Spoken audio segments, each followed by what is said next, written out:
2005 marks the 50th anniversary of the famous Emmett Till trial in Mississippi. Today we'll hear from Dr. Chris Crow, who's authored 2 books on the subject, and he teaches us to be tolerant and loving to those who look different than us by first looking on the heart. Dr. Chris Crow is currently a professor of English at BYU. He received his bachelor's degree at BYU, where he also played football, and he received his doctorate degree at Arizona State University. It's great to be with you this afternoon. Here in this room, it looks kind of like a courtroom, doesn't it? The way they've got it set up with the American flag and the stand here, and we're missing a few things, maybe a bailiff's box and a jury box, but in a lot of ways, in today as we talk about the story of Emmett Till, I'd like you to imagine a little bit what a courtroom was like 50 years ago, and we'll talk about some of the things that happened there and why they matter. But first I want to tell you a story from my own adolescence. I grew up in Tempe, Arizona. Are any of you from Arizona? Nobody? Well, I am. And in Tempe, when I went to high school, we had, it was a typical high school in suburban Arizona, and most of the kids were Anglo, like me. But the biggest minority population of that school was Latino, Mexican-American kids. And because I played sports, a lot of those guys were my teammates, and I got to know them. And one of my best Latino friends is a guy named Ruben Reyes. And Ruben's girlfriend was Yolanda. They're actually married now. I mean, they were really good friends in high school, and they've stayed that way. And Ruben played guard on the football team, and I played tackle, so we were next to each other. And when we made line calls, we'd do it in Spanish, because I knew Spanish, sort of, and he knew a different kind of Spanish than I knew. But it was just something, kind of a link we had. He knew I was interested in his culture, and we were sort of, actually, I always thought we were pretty good friends. And even he taught me some Mexican-American Spanish, where instead of hermano, he was my carnal. And his girlfriend, instead of my hermana, she was my carnala. And so when I saw him in school, I'd say, hey, carnal. Or if I saw Yolanda, hey, carnala. And in all the years I was in high school, I just assumed that Ruben and I and Yolanda and their friends, that we were pretty good friends. And it wasn't until a few years after I graduated that I realized I had no idea where Ruben lived.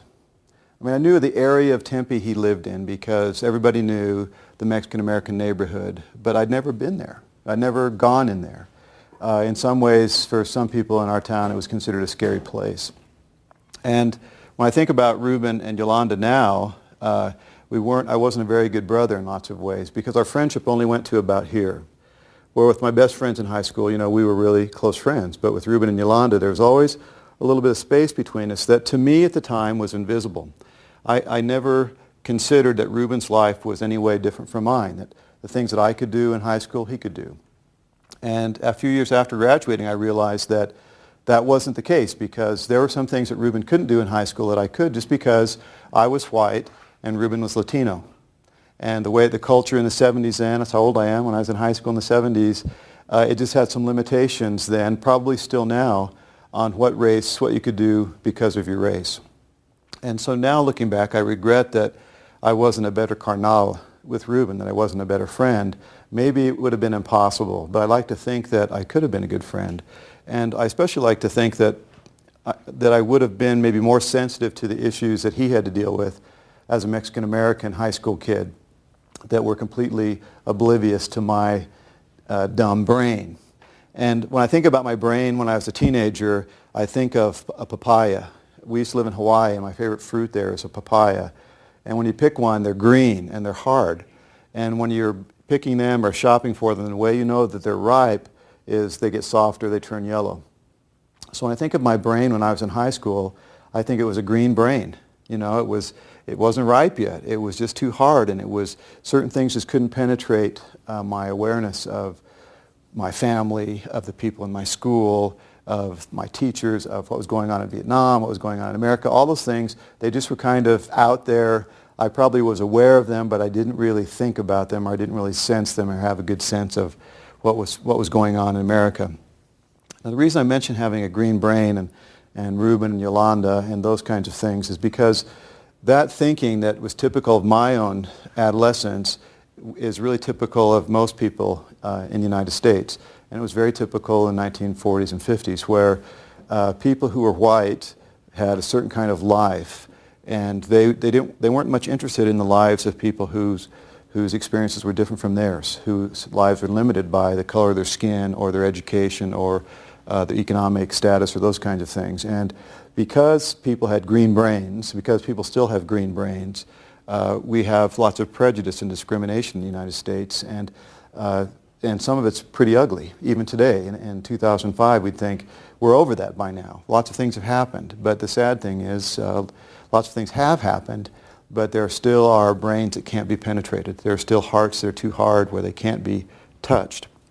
And I'm going to tell you the story today of two killers and others who were, green brain sounds almost like too good of a word to describe them and their attitudes, but the result of that kind of thinking that was cultural in the South and the United States in those days was deadly.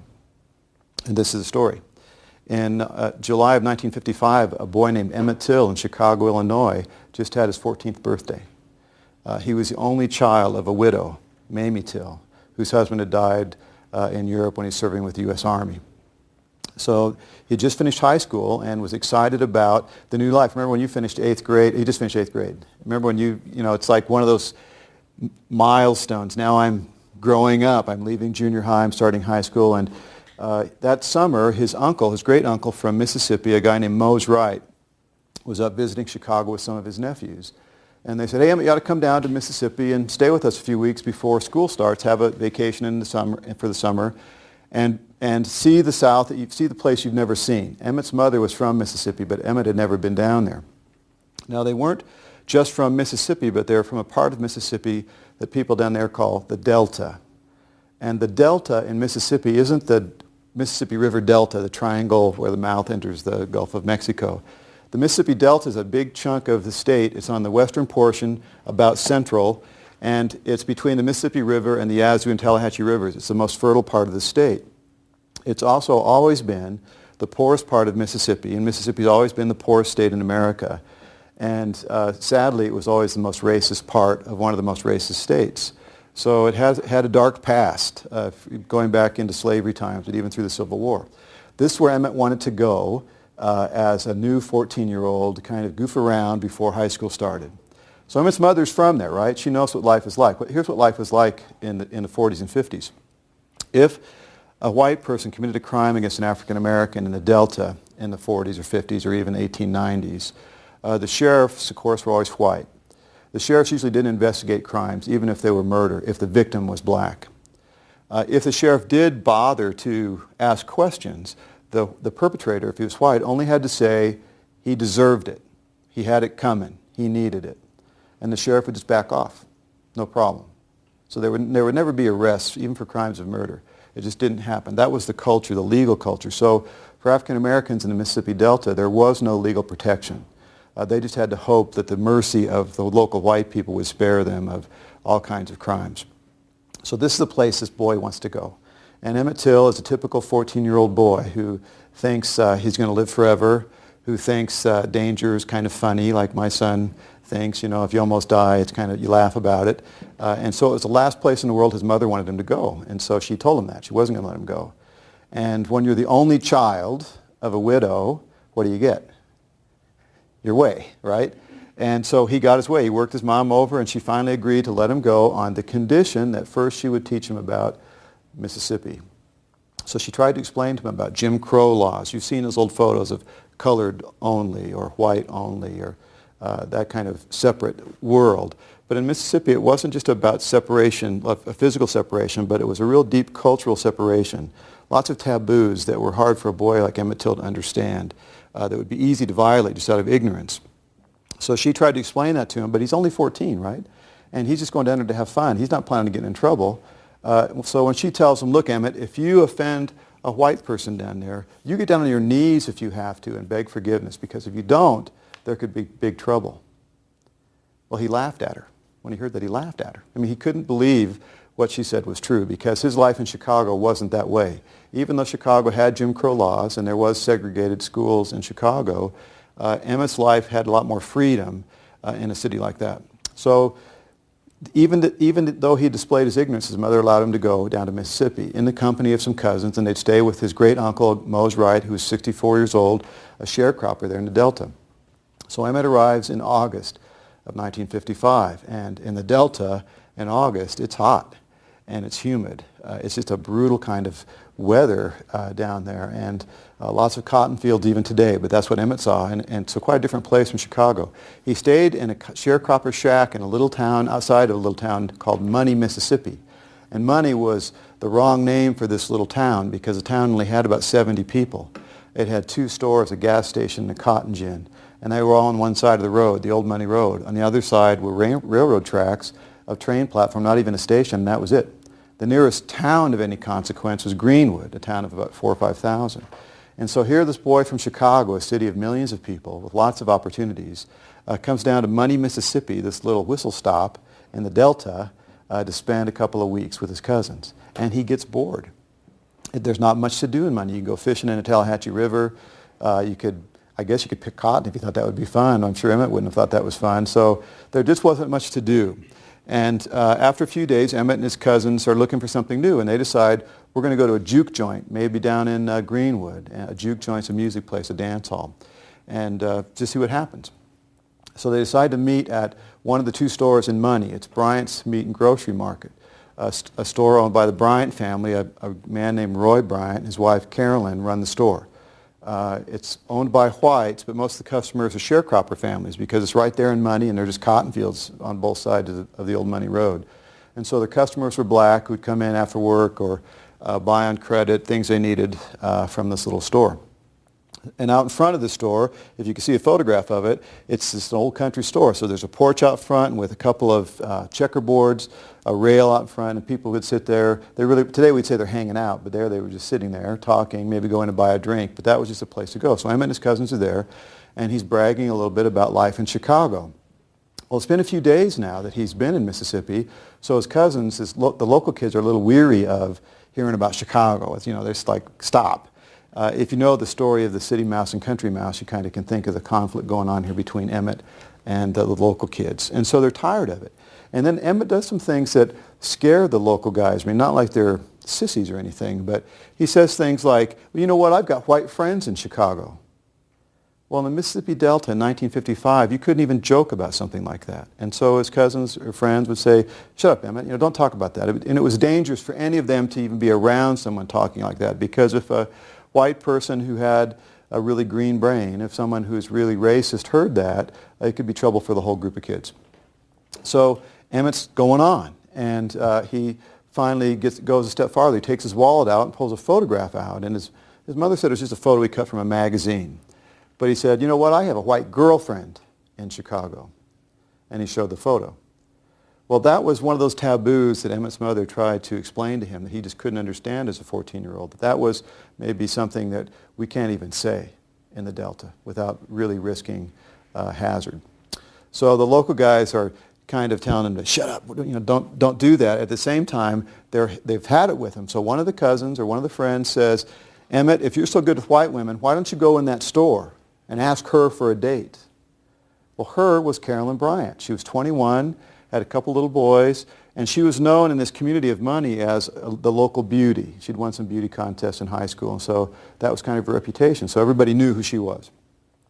So Emmett goes in the store. He takes the dare. He walks into this store, and there's only one person alive who knows exactly what was said in there, and that's Carolyn Bryant. And she has never spoken about the case since she spoke in trial. The cousins didn't go in with him because I think they were probably afraid, but they stayed outside. They looked in the windows because they couldn't believe what he was doing. So we know some of the things that she said he didn't do because these guys would have seen it. There are two things that we're pretty sure did happen. When Emmett left the store, he walked out the door, and of course these guys are waiting for him like, are you crazy? And he does two things. He says, bye, baby, which in the South, it would have been rude even for a white boy to say to a white woman, because in the South they yes sir and yes ma'am you to death, right? And so any boy would have known that. But for an African American boy to say that to a white woman was really trouble. But then it got worse. Then he whistled at her too. So as soon as this crazy boy from Chicago did that, his cousins grab him and shove him into their car, and they take off down the Old Money Road to get out of there. And they're kind of laughing because, like guys, when they almost get killed, they think it's funny, So they're kind of laughing, but they're also relieved that nothing happened. Carolyn Bryant said that she came immediately out of the store to get her husband's pistol from his car because she was going to take care of all those guys right there on the spot. So they were lucky to get away. Well, in a town of 50 in the Mississippi Delta, it doesn't take long for news of something like that to spread. Everybody knew what had happened in just in an hour. Everybody knew. And soon it was all through the county, and including Emmett's great aunt and uncle that he's staying with. And so they're worried about the welfare of their nephew. What are we going to do? Because this is the Delta after all. What could happen to him? We know what could happen, and there's no protection for us. Maybe we should send him home right away. Get him on a train, get him out of here. They didn't send him home. I don't know why they didn't. I'm sure they had their reasons. They talked about it, but they decided to let him stay. So that night in that sharecropper shack out in the cotton fields, it's tough to sleep because it's August and because it's humid and because it's a shack. There's no air conditioning. There's no breeze. It's just hot and humid. But the real reason it was difficult to sleep is because Mose Wright and his wife are waiting for the inevitable, for a bullet through the window or a firebomb on the front door, for a car to pull up and men to get out. I mean, they knew something would happen because in the Delta, things like that didn't go unpunished. Well, the first night passes and nothing does happen.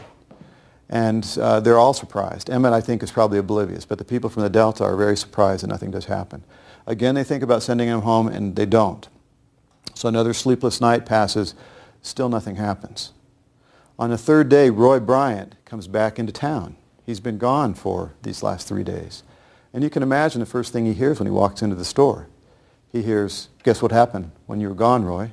Guess what this boy from Chicago did to your wife, Roy? What are you going to do about it? Well, he knows what he's going to do about it. So he calls his older half-brother, a guy named J.W. Milam, and says, I need to borrow your car tonight. I got to take care of a boy from Chicago. And J.W. says, you can borrow my car, but I'm coming too. So they have to finish their work in the store that night, and it's quite late. Actually, it's Saturday night, and it was 2 a.m. Sunday morning by the time they left the store to go looking for the boy from Chicago. The car rolls up out in front of that sharecropper shack, and Bryant and Milam walk up to the front door, and they're pounding on it. And Mose Wright, as soon as he hears it, he knows what that means. He knows what it is. So that's the last thing he wants to do is to open that door. He was a small man. He was an old man. Raised his whole life there in the Delta, so you can imagine the fear that he was filled with when he heard that sound. I mean, even today, if someone pounds on your door at 2 in the morning, it's usually not good news. So he resists as long as he can, but then he realizes if I don't open the door, they're going to come in here, and I don't know what they'll do to my whole family. So I've got to open it. So he opens the door. He sees a flashlight and a pistol in his face. And these two men give their names. It's Mr. Bryant. It's Mr. Milam. We want the boy from Chicago who done the talk at money. He knows what they want to do. So he tries to stall him. Look, he don't have good sense. He's not from around here. He doesn't know how things are down here. We'll give him a whipping. We'll send him home. Don't take the boy.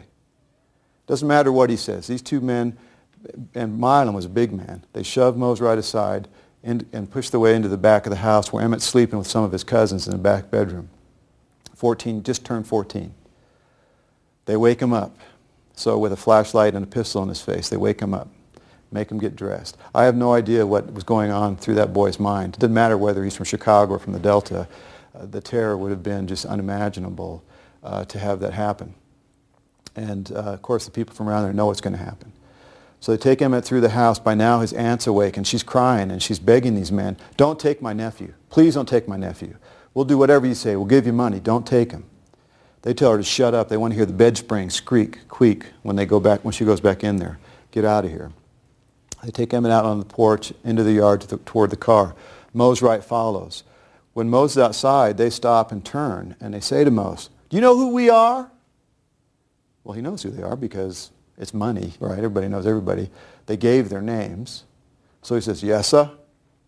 And they say, if you tell anybody what happened here tonight, we'll come back and we'll kill everybody in the house.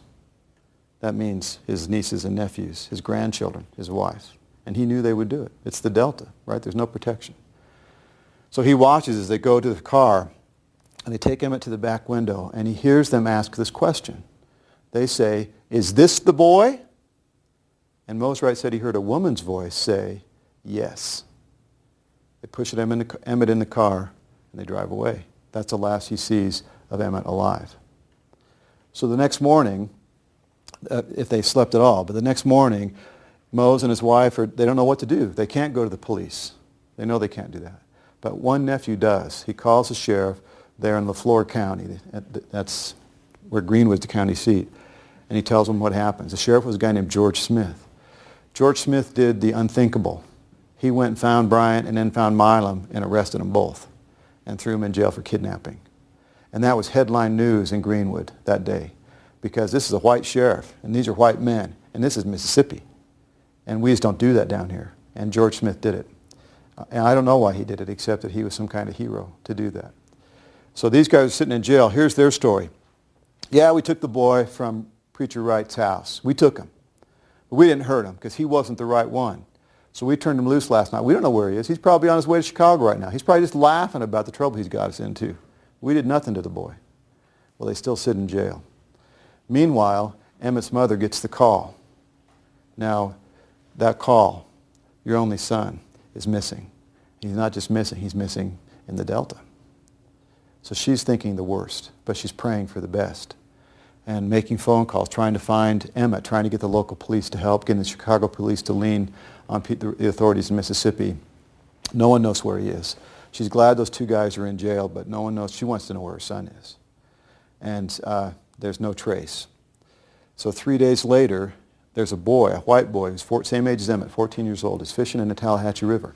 Now everybody knows Bryant and Milam are in jail. Everybody knows who they are. Everybody knows what they did. Everybody knows what's happened, including this boy.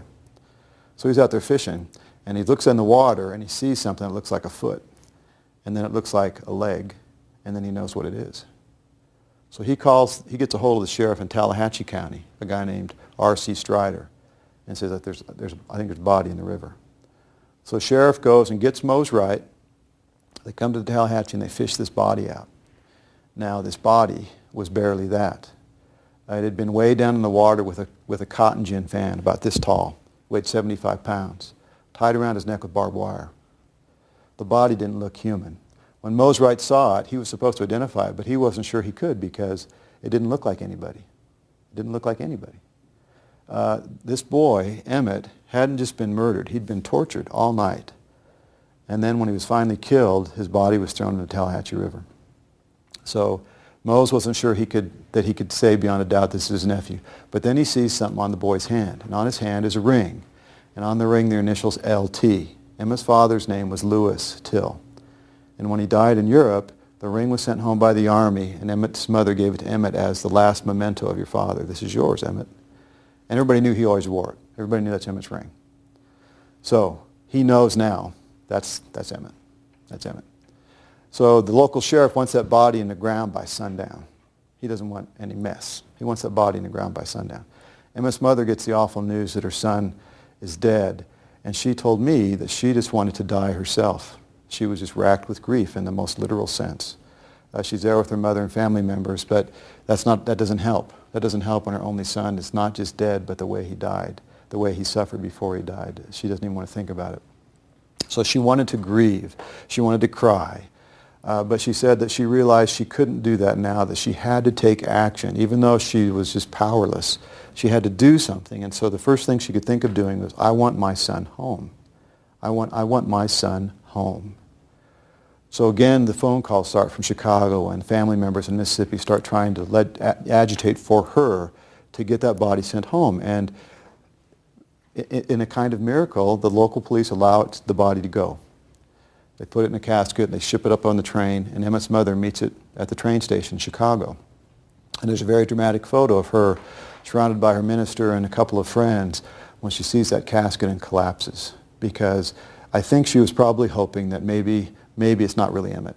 And maybe my son is still alive somewhere. When she saw that box, she knew that her son was dead. And she had to see him. She had to see him. So she ordered the coffin to be opened. And she said, what I saw didn't look human. And so here's this mother grieving, seeing her son, something not even like her son, in a box. And she wanted to know for sure that was her son. So she said she started at his feet. And she examined his whole body from his feet to his hairline, and she said she knew that was her son. There was no doubt that was her son. The story that these kidnappers gave, that wasn't Emmett Till, that was a lie. This was her son. The ring, of course, was easy, but a mother knows her son. So the funeral was planned for the very next day, and given the condition of the body, that's something that should have happened. But Emmett's mother made another really important decision, a really courageous decision that changed things in America ever since. She said, I don't want to have a funeral tomorrow.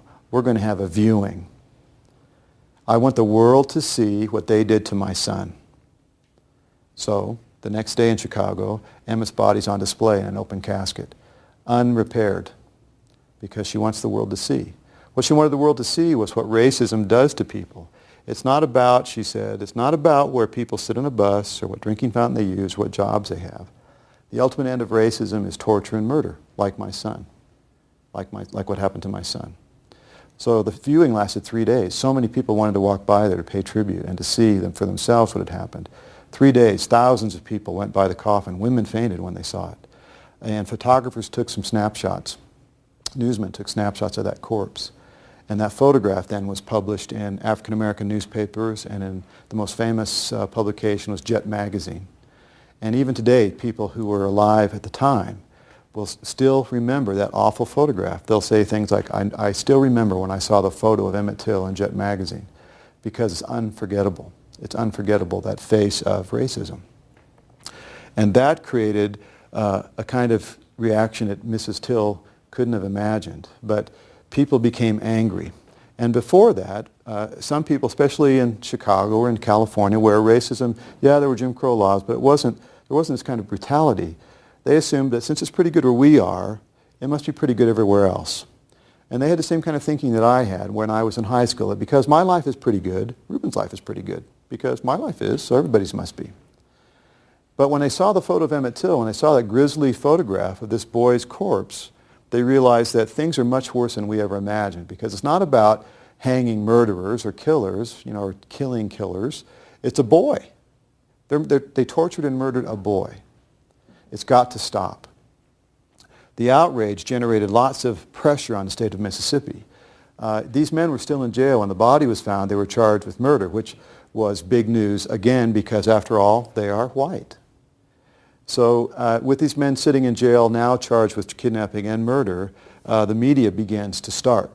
And the northern papers, after seeing the photograph of Emmett's body, are condemning the South for allowing this kind of thing to happen, and generalizing from there to all kinds of problems with racial segregation and those issues that were being debated at a lower level at the time. People who really hadn't cared in the past now cared. Whites and blacks in the northern and western states realized that we've got to do something. We've got to make this stop. We can't allow these things to happen in the United States of America. So there's going to be a trial. A grand jury indicts these men. A white grand jury indicts Bryant Milam for murder. An indictment says there's enough evidence to have a trial for this charge. And so white men said there was. Again, that was big headlines because it doesn't work that way in the Delta. And things must have been changing. African Americans started to feel just a glimmer of hope. Maybe the legal system in the United States, maybe the Constitution will protect us too now, if we can have a trial, if we can prosecute these killers. No one thought there would be a trial, though. They didn't think a judge would have the courage to do it. But he set a date, and they had it. It was the third week of September 1955, in a room like this, a little bigger. It sat 250. And it was packed. It was held in the town of Sumner, the county seat of Tallahatchie County. The courthouse sits in the middle of the town square like a lot of small towns have, or southern towns especially. And it's a town of about 200 or 300 people. Well, just in that town, they had 80 journalists from out of the town, out of the state come. The New York Times was there. Life and Look magazines, which were big in those days, were there. Time magazine. There were only 3 TV networks. They covered the case as well. It was a huge media event because no one could believe that there was going to be a trial. People had seen that photograph and they were outraged. Something's got to be done, and so they're hoping something would be done. The courtroom, though, was filled with local people, whites who were furious that there was a trial, because we don't do these kinds of things in the Delta, most of them. In the back, some seats were reserved for African American spectators, including Emmett's mother, who came for part of the trial and who would have to testify. This was the first big case for a guy named Medgar Evers, who became a famous civil rights worker working for the NAACP. And his job was to find African Americans who maybe saw Emmett being carried from one place to another before he was killed so they could testify. Of course, nobody wanted to, because they knew if they took that stand in the courtroom, they'd be lucky to get out alive, because in those days they didn't check for weapons when people came into court. And there had been cases in Mississippi where when a verdict was issued, the crook pulled out a pistol and shot up the room. So besides being African American, besides being in the Delta, it was a dangerous proposition. So most people said no to Medgar Evers. I will not testify. Emmett's mother agreed to. Emmett's uncle agreed to. So the trial began. The jury was 12 white men. In a county that had a population that was 60% African American, there was not one registered voter who was African American, and that's where juries are selected from. So all white men. There were no women on the jury because, surprisingly, in 1955, women were not allowed to vote in Mississippi. So 12 white men would make the decision in this case. And the decision was already made before the trial began. The decision was this: that's not Emmett Till's body. The sheriff even floated that in the papers before the trial began. That's not Emmett Till's body. So the jury already knew what the defense was going to be, and they knew what the basis would be on giving an acquittal. Emmett Till's still alive. This is a body someone found. They put a ring on it, and they're just trying to make us look bad in the South. The trial begins. A couple of African Americans do testify. Emmett's mother identifies the body from photographs, identifies the ring that they had as evidence. A couple farm workers said they heard Emmett being beaten in a barn owned by J.W. Milam's cousin, or brother. And they were the only ones who had courage. White people testified that these men are real heroes. World War II veteran was Milam, and so he's a good man and a real patriot, the kind of man we like in our community. Bryant and Milam sat, obviously, as the defendants in the front of the courtroom. Throughout the trial, they never looked nervous. They read the newspaper, they smoked cigarettes, they drank a cold drink. They each had two little boys. They played with their sons in their laps through the trial, but they were on trial for their lives, but they weren't worried at all. They were very comfortable there. One photograph shows, this just is typical of what was going on in the courtroom, shows a boy carrying a tray of Cokes, or cold drinks of some sort, up and down the aisle selling drinks. So it's more of a media spectacle for the people there rather than a real trial. So the one time Bryant and Milam did pay attention wasn't because they were interested, but because they were angry. And that was when Mose Wright was called to testify. So when Gerald Chatham, the prosecuting attorney for the state of Mississippi, announced that Mose Wright was going to come to the stand, Mose is in the back and has to come through the crowd of 300 really angry white people. So he works his way up to the witness stand and takes a seat, takes the oath, and Chatham asked him, "Tell us what happened that night, Mose, when your nephew was kidnapped." He tells the story facing these two killers. When he's done with his story, and as these men are staring at him, he gets this question from Chatham. "Do you see those two men in the courtroom?" The place goes silent. People are steaming. You know, will he dare to do what we think he might do? Mose Wright stood up, shaking, points a finger at Bryant and then Milam and says, "Thar he, thar he." There he is, and sits down. He said when he sat down, he could feel the blood boil of the people in the courtroom who hated him for having the courage to do what he had just done. And he knew he would never be able to live in Mississippi again. He had to leave the trial immediately and went to New York. But that kind of evidence, that kind of fingering the criminal, and the ring, and Emmett's mother's testimony, didn't matter. The trial lasted a week. A murder trial lasted a week. On Friday, in the closing arguments, the defense team really didn't have to do much because the jury they knew they would get an acquittal. But they said some outlandish things that are hard to imagine that could happen in America. One of the defense attorneys said to the jury in his closing remarks, "I know you'll do your Anglo-Saxon duty and set these men loose." Another one said, "Your forefathers will turn in their graves if you don't set these men free." I mean, a blatant call to racism. Well, the jury finally, when the defense and prosecution given their closing remarks, they go to the deliberation room. On the way out, the local sheriff stops them and says, "Make it look good, boys. Don't come back too soon. Make it look like you thought about it." So while they're in the deliberation room, they order Cokes, and they have a drink, and then they come back in an hour and 4 or 5 minutes later. They have their decision, not guilty. Well, the courtroom erupts in celebration. Emmett's mother didn't stay for the announcement of the verdict for two reasons. She said, "I knew what the decision was going to be, and I didn't think I could bear to hear it." But also she was worried for her life, that the reaction against her for causing trouble in Mississippi could be deadly. So she left with her father before the verdict. So Bryant and Milam are mugging for the cameras. They've lit cigars, they're hugging their wives, people are slapping them on the back. "Hey, great job, you guys are heroes." It was a sad moment in American history. It was a sad moment for a lot of people in Mississippi, of course for African Americans, but even some white people who had hoped that we could get over this in the South. were very disappointed in the legal system. Well, the story has some good things and some bad things. Here's one of the saddest parts is Bryant Milam really thought they were heroes for what they had done.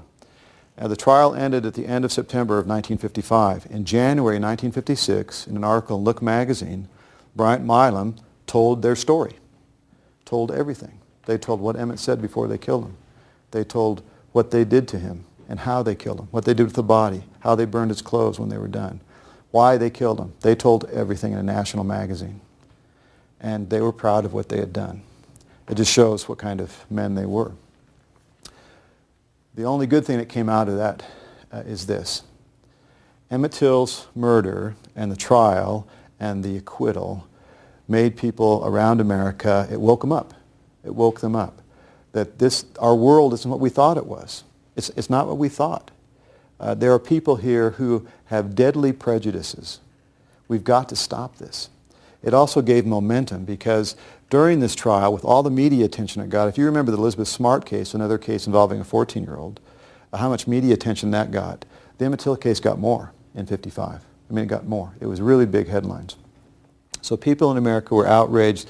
They were furious. The NAACP had been waiting for a time to take action.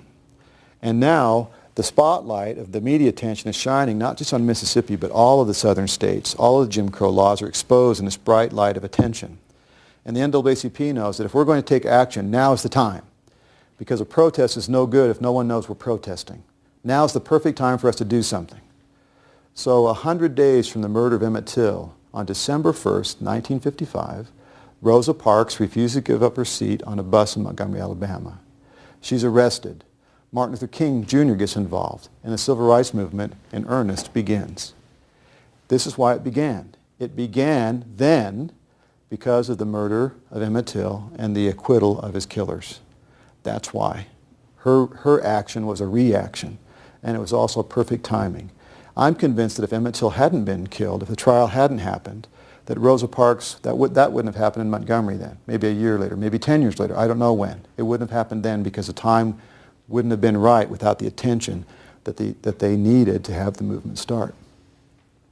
So that's the only good thing that came from it. So what's the message?